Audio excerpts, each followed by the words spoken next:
Hello and welcome back to my FPL channel. I'm FPLD and today you're here for a Game Week 29 Free Hit draft and a Game Week 29 Wildcard draft. Hopefully you guys are not in the state where you need to play either of these chips, because I'm definitely not going to be. But for some teams, you may need it, and seems to be one of them moments where potentially it is. And I'm also going to give you an updated insight into my updated chip strategy very quickly as well. And without further ado, please smash a like on the video, and if you're finding me for the first time or if you haven't already done it, please feel free to subscribe as well. The aim is to get to 1,000 subs as quickly as possible before the end of the season, and let's jump straight into it.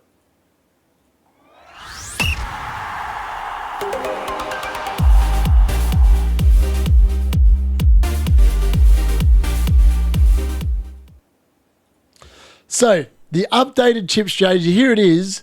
Obviously, last week I did end up selling Hull because obviously he got injured. And ironically, before I'd made this, I didn't know that he was going to be out for that. I've obviously updated the graphic with my current rank. As you can see, the last 4 weeks, well, 3 weeks in general, have been really good for my rank. And I'm hoping that potentially I can navigate this blank Game Week 29 with as many points intact. Ideally, I'd like to still be top 5,000. Realistically, lots of people are going to be playing free hit this week, wildcarding this week. I might be taking a -8 this week, which you'll find out tomorrow in my top transfer tips. But it's definitely something to keep in mind. However, the -8 is to prevent me having to make transfers and potentially delay my wildcard. Now, as you can see there, I'm currently thinking about playing my wildcard in Game Week 30 and 31. That is still the most likely chance, really going to be Game Week 31. However, there is a world where I take the -8 this week and I won't have the wildcard until blank Game Week 34, which I would then activate the wildcard in 34, swap the team around, and then I'd use the free hit on the final day of the season. So this is a new strategy I've been cooking up that I've been sitting on for a little while. Obviously then, I could play the free hit potentially in 33. It really does depend on what happens in the FA Cup. And there's no other place to start other than just recapping what I've got lined up at the moment. So, as I said, still the same. Strategy 1, Game Week 31 wildcard, Game Week 32 triple captain, bench boost 33, free hit, and 34. That is probably still where I'm about 60% sure I'm going to do. However, all these other strategies are all coming in the line of thinking. As I said, I would love to just get through to strategy 4 here, where I bench boost 33, I potentially triple captain in 36, 35, or 32, wildcard in 34, and play the free hit in Game Week 38. I would say now I'm highly likely between strategy 1 and strategy 4. That's I think where I'm at, potentially. Or it might even be strategy 3 and 4. Strategy 2, I think we can almost confirm, is out of the picture. I don't think I'm going to be going with strategy 2 now. However, if you've got the assistant manager chip, just really quickly, 31 to 33 is still the best time to play it. Oliver Glasner will have a double table bonus week in Game Week 32. 100%. Like, that is the time to play it. You want to be playing it then. Yes, it should take precedence as well over every other chip. I earned 56 points on the assistant manager chip. That's more than you're ever going to get on a triple captain. It's more than you're ever going to get probably on a bench boost as well. Realistically, that is the chip that should be taking precedence. That's where you should be playing it. If you've still got all the chips, then you'd be wildcarding in 30 to set yourself up for that 31, 33 bracket. Free hitting in 34, triple captain in 35 or 36. That's, I think, the optimum strategy. The other one you could do, I think that by the time we get to 36 to 38, the assistant manager won't have many use. And it will be a bit like this week, where it's really Ruud van Nistelrooy and Kieran McKenna, and no one's going to be going for them. So for me, I wouldn't be going there if I was you. And obviously, to recap what this all entails, why people are free hitting this week, and et cetera, we've got the FA Cup recap quarterfinal draw. This is 34. Now, if you are wildcarding, this is really relevant because you're guessing. You're literally playing guesswork with who you think is going to double, who's going to blank, who's going to win these games. It's so hard to predict. I just wanted to quickly show this again. The only team I would be confident saying is 100% going to double in 33 and blank in 34 would be Aston Villa. They've got Preston North End. You would expect that. I'd say that's about a 90% chance of them getting through that tie. which then would mean that Man City will also blank. So I think it's fairly safe to say that Man City, Aston Villa should be doubling in 33 and blanking in 34. Like, that is what I'm thinking should happen 100%. Bournemouth, that's a 50-50, I reckon. I'm not sure whether they win or Man City win. Brighton, Nottingham Forest, ditto. I wouldn't read too much into the 7-0 thumping. If this is at Brighton, it's going to be a very different game. And Nottingham Forest have struggled in the FA Cup really this year. And then Crystal Palace Fulham, that fixture can go either way. If you look at the history of that fixture, it's just as much likely to be a draw, to be a Fulham win, to be a Crystal Palace win. Doesn't matter whether it's home or away. It really doesn't make too much difference. It's hard to gauge. So quickly covering the confirmed fixtures. As you can see there, Chelsea, Everton, Liverpool, Spurs, Wolves, Leicester, Newcastle, Ipswich. Now, this is important because if you are playing a free hit, you may not want it. Like, Newcastle assets are going to be great. Pretty much, they've got an amazing amount of fixtures anyway. We'll have a look at the fixture difficulty rating in a second. But, like, the fact that they're there just means that building squads, it's so much harder. It's so much better to wait for that quarterfinal draw to happen. That's why I would just keep on recommending not to wildcard, but maybe your team is in dire straits, so maybe you do have to do it. So the fixture difficulty rating there for game week 29, as you can see there, all the blanks are on there for this week, which is why lots of people are thinking of free hitting. And look, Aston Villa actually have a nice run of fixtures. I'm still concerned that they're in Europe, and if they win against Club Brugge tonight, I'm very concerned that that's eventually going to start taking a toll. But for your free hit squads, what you want to be loading up on is teams on the right-hand side here. Manchester City, Manchester United, Nottingham Forest, Wolves, Bournemouth, West Ham United, Everton, all have really good fixtures on paper this week. That is where you should be converting your attention to. And there's so much to love here. And I really think I've nailed a free hit squad here. You have to let me know what you think. So, for the free hit squad, these are the things you need to be working out before, like, you play it, or if you've already played it, these are the things you've got to kind of work in. Which formation is better this week? Is it a 3-5-2 or a 3-4-3? I don't honestly know the answer to that, but I'm going to give you the draft, and you tell me whether you think it's better in a 3-5-2 or a 3-4-3. I personally think it's probably better in a 3-5-2. That's my personal opinion. The teams to target, as I just said, Man City, Bournemouth, Nottingham Forest, Man United, Wolves, 100%. Everton, West Ham, Fulham are also teams you could target. Obviously, Everton play West Ham, so you might read that fixture one way or the other. And Fulham obviously have Tottenham off the back of Tottenham playing in Europe. I know that Bournemouth made a meal of it last week, but they were on track to win that game comfortably until Kepa pretty much threw the game away. So the players you should be looking at on a free hit squad are Sells, Sarr, Anana, Areola, Arrizabalaga in goals. Any of those 5 keepers, you want probably 2 of them. In the defence, you want to be picking 5 out of Milinkovic, Aït-Nouri, Guardiol, Wan-Bissaka, Tarkowski, Williams, Aina, Murillo, Dallo, and Semedo. The midfield, you want to be looking at the likes of Bruno Fernandes, who I think is the best player to own this week. Hot tip for the hot transfer tips next week. Semenyo, Savinho, Kluivert, Montesi. Someone said that to me today, and I actually had a look into it, and he's yellow flagged with a knock, but he could be a great differential considering that they've got the Southampton fixture. Gibbs White, Foden, Alanga, and Bowen. And in the forward line, you need to be looking at Raul, Haaland, Wood, Evanlinson, and Beto. All fantastic options this particular game week. So what does the squad actually look like? So on the left is my current team. So that's my current squad, 108.6 million team value with 1.1 of that in the bank as it stands. So I've been lucky this week. Bruno Fernandes has already gone up in price. Aït-Nouri's gone up in price. And so has Justin Kluivert. So I'm looking pretty happy. However, Cole Palmer has dropped in price. Isaac is likely to drop in price.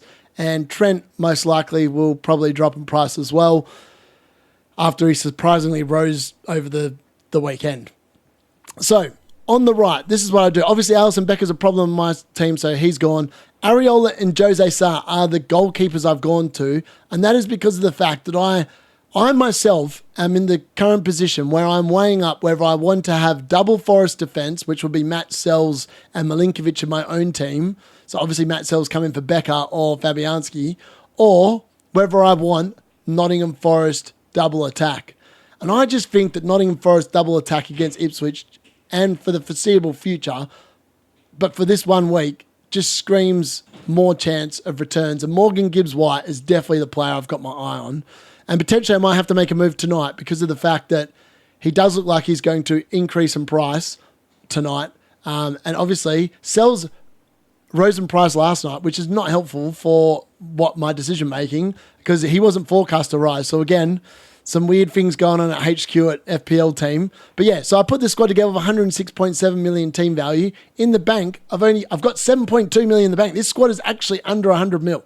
Like, that's how good I think this particular squad is. So let's have a look at the defence. I've got Kirkes in there from Bournemouth, Robinson from Tottenham, Guavio against Brighton, Aït-Nouri away at Southampton, and Milinkovic away at Ipswich. Now, you're definitely only picking 3 defenders. Now, I don't know which 3 defenders would be best to pick because this is a massive headache. But if I was a betting man, I'd probably go with Kirkes, Aït-Nouri, and Milinkovic. I actually think that Guavio is probably better on the bench of Robinson this week. That's my personal gut feeling on the matter. In terms of the midfield, it's Kluivert, Bowen, Gibbs-White, Foden, and Bruno Fernandes. Now, I've actually ditched Mbeumo because of the fact I just think that Brentford were very poor last week at home to Aston Villa. Maybe they're now starting to play better away from home instead, and maybe I'm misreading this fixture, but I'm expecting them to blank. So that's why I think that's why I've gone for Bowen, Gibbs-White, Foden, Bruno Fernandes, and Kluivert. And they all have really good fixtures on paper, which is why I think it's better to play 5 midfielders.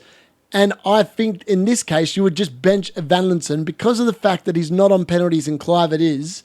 He would be the one that be on the bench. Haaland would be in there with Chris Wood. Now, believe it or not, I wouldn't suggest captaining Erling Haaland in this draft. I think if you're going to have a little bit of fun, I'd be looking at Bruno Fernandes or Chris Wood. Yes, the majority of people that bring in Haaland are definitely going to captain him this week. I just didn't see enough against Nottingham Forest. Maybe Brighton are a way worse team defensively, but I just don't see a world where Haaland destroys them. Maybe he does. I mean, Brighton conceded 7 against Nottingham Forest. Maybe they concede a goal early and Haaland just goes absolutely ham, and maybe I got the captaincy decision wrong. But that's the squad I go with for a free hit draft. I don't think you can get any better than that. I've looked at different permutations. I actually looked at Savinio instead of Guardiola, doubling up in the Man City midfield. But it's a Brighton fixture. Yes, I know they conceded 7 not that long ago against Nottingham Forest. I just can't see them doing it again. And for me, I think that's why I'd err with going with Foden and Haaland. I think they're the 2 premium assets there. But I wouldn't be expecting a massive scoreline to Man City. So on to the wildcard squad for Game Week 29. Now, I would definitely 100% be recommending taking hits in order to field a team rather than wildcarding due to the fact, as I've already said previously, that we don't know the results yet of the FA Cup semi-finals or the quarterfinals for that matter. Should be quarterfinals. We definitely don't know that. We're not going to know the semi-finals until Game Week 34. So ignore that. But then that obviously means that there could be a blank in Game Week 37 and also a double in 36. We're not going to know that till Game Week 34. We're not going to know who's blanking in 34 until Game Week 30. So this is really guesswork. That's what I'm trying to say. It's too hard to predict. If you can't get away with not wildcarding, then wildcard. But if you can, I'd recommend points hits up to at least 8. Maybe if you're really desperate, maybe even -12 is fine this week. With so many people highly likely to be taking -4s to change quite a few things around in their teams. The teams to target, though, on wildcard are very obvious. They are Bournemouth, Man City, Nottingham Forest, Newcastle, Wolves, Palace.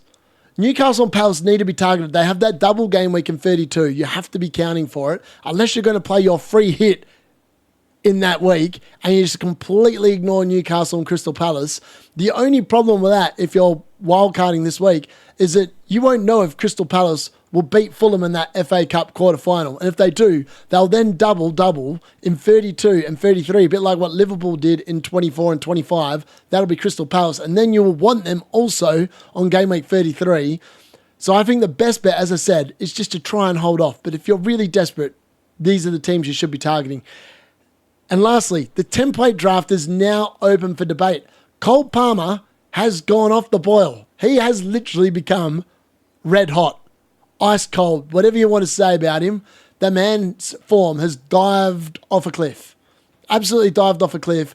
I said recommend. I struggled to understand why people were selling him. I now understand. He's completely cooked. He needs to be put out to pasture, put down for a couple of weeks. Maybe then take him out of the team, see what happens. Obviously, they're not going to do that. But realistically, he looks like he needs some sort of a rest because at the moment the form's not there. And then obviously, because of the template draft has changed and Saka's not back probably for another few weeks and we don't know how he's going to come back in and Palmer obviously has gone off the boil, you have to be aware of the upcoming fixture run for Man City. As we looked at the fixture difficulty rating, their run of fixtures coming up is next level good, and that's why so many people are jumping on the Erling Haaland bandwagon. So who makes a wildcard squad for me in game week 29? Now, this is very different to the free hit squad, as you'll see, and I'm actively keeping, you can already see there, the 2 players I'm 100% keeping in my squad this week. They will be Isaac, and yes, I expect to lose some little bit of team value from Isaac this week, and I'll definitely be keeping Mo Salah. That dude now is not going to worry about the UEFA Champions League because, thankfully, the bin dippers got put in the bin overnight. Sorry to anyone that watches that's a Liverpool fan. I got to say, how you lose to the Farmers League when Man United, of all teams, beat the Farmers when they were behind, went to France and absolutely destroyed them. And that was with a very average Man United team. This is meant to be a Liverpool team. I think what this result showed is that Liverpool have run out of gas. They've run out of steam, but thankfully they're so far ahead. And the Premier League this season, in terms of the very top 4, top 5 teams, the gap there with the rest of Europe is definitely big this season. I think it's a very poor Premier League in terms of the quality right at the top end, which is meaning that Liverpool's getting a free ride, which is probably why Mo Salah's putting up the numbers he's putting up, because the league itself this year has definitely seen a drop in quality in terms of the very elite level. It has become a lot more competitive across the board, but I would argue that the very top clubs just aren't there this season, and it's become it's very entertaining, don't get me wrong, but the quality itself has definitely dropped, I feel, this particular season. But yeah, with that being said, as you can see, I'm definitely keeping Mo Salah, definitely keeping Isaac. My squad value there again. The new squad, I've only got 0.4 million in the bank, 107.6 million team value, but this is where I would go. Now, call me an idiot, but Nick Pope is back in goal for Newcastle, and I do expect Newcastle to keep clean sheets in the run of fixtures they've got, either side of the blank game week. So, and they've obviously got that double and 32 as well. I quite like that. And reality, if you're going to move your goalkeepers, this is the time to move them. Now, you could have got Sarr in there instead of Areola, and maybe that's a better pick for this particular game week. That's entirely up to you. I just went with Areola to save the extra 0.1 mil. But maybe you want to spend a bit more and maybe you've got more team value than I've got. Maybe you've got less. So, look, there's plenty of things you want to do. Obviously, Munoz comes in. The reason why, as I said, I want to cover Crystal Palace. And with this squad going like this, I would then be able to transfer Chris Wood out for Mateta. Like for that double game week 32, potentially 33, if Nottingham Forest lose to Brighton. It's quite possible that the Nottingham Forest Brentford game will actually not be in 33 if Nottingham Forest beat Brighton. So that's something to keep in mind. That is the one fixture we think potentially might go into game week 35 or 36. So that is why I would be selling Wood for Mateta, and then I'd just look for a Crystal Palace midfielder prior to 32 to really attack that. Obviously, Bruno Fernandes stays, and he is the one that would drop out. Either to Jared Bowen, potentially what the fixtures look like in 33 and 34. He is the one that would be in doubt. The other ones all stay. I really like Savinho. Look up his attacking data. It's actually better than Phil Foden's. And because of the fact I need the money in order to fund other moves in the wildcard squad, that is why Savinho doesn't make the cut. That's why Foden doesn't make the cut instead of Savinho.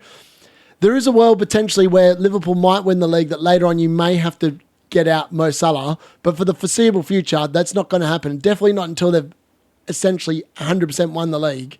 Unless he gets an injury, I think he's going to be going for all kind of records, and I don't see Slot resting him, and this could be one of them kind of seasons. In the defence, I've gone with Kirkes, Munoz, Guardiol, Aitnori, Milinkovic. As everyone knows, I hate doubling up on defence. So at the moment, I have the double Liverpool defence. That is highly likely to be departing my lineup before game week 29 rolls around, and I just think that that's the move. actually, in my own team, if you want to know what I'm planning on doing, I'm actually planning on taking a -8. It'll be Alisson Becker down to Sarr. It'll be then Trent Alexander-Arnold down to Munoz, because I don't need him this week because I've got plenty of defenders to pick from already. It'll then be Palmer down to Savinho and then Haaland in for Wissa. Now, and obviously, as I said, I'm not convinced by that Brentford lineup, especially the way they played last week, and that's definitely got them in the firing line for me. And yeah, so obviously in the midfield, Kluivert, Savinho, Gibbs White, Salah and Bruno Fernandes. As I said, Bruno's in there for the foreseeable future. I actually think the next 3-4 games for Bruno up until 33 when they play Wolves, and potentially if they double then if Bournemouth beat Man City, I really like the look of. Now, on the fixture ticker, it says Nottingham Forest, Man City. I just got a feeling that Bruno's going to do pretty well the next 3 or 4 weeks, a bit like he has the last 3 weeks. He looks like he's a man in form. And then up front, I've obviously gone with Isaac, who's obviously blanking this week, but then Chris Wood and Haaland will cover in game week 29 and moving forward. Obviously, you may not be able to afford this draft, so you'll have to substitute and make sacrifices elsewhere and work out whether you want to do. But I think that that's where I would go if I was on a wildcard squad in game week 29. So yeah, let me know what you think in the comments. Which are you free hitting? Are you wildcarding? Are you playing any other kind of chip in game week 29? Let me know. As I said, I gave you a brief insight as to what my plans are for game week 29, and potentially, yes, I'm inside the top 5,000, and I think potentially taking a -8 this week, if it means I can delay my wildcard until, say, game week 34, and last year I did delay it by a week too long, and I am concerned that potentially I could make the same mistake again. However, if I make these moves this week, it then allows me to have an actual think about what I want to do prior to game week 31 and 30. And then maybe I don't actually have to make a move because I've actually already got the teams covered that I want to be covering for that 33 fixture. Like if I make these moves, I've already got 2 Man City. I've got triple Nottingham Forest. I don't obviously have any Villa players, which would need to be changed. But for the majority, I've got lots of players. I've even got the Bournemouth players. So there's lots to love here. Just let me know what you think. Tomorrow I'll be back for top transfer tips. Friday I'll be back with my team selection video where you'll see the moves I've made, or potentially I haven't made them by then. I will be watching the European football with keen interest the next couple of days. And then, yeah, obviously I'll be back on Saturday. It's a later deadline stream, so make sure you're aware of that. And if you've made it all the way through to the end of this, please smash a like on the video and subscribe if you haven't done so already. And thanks for watching. That's been the D Unit.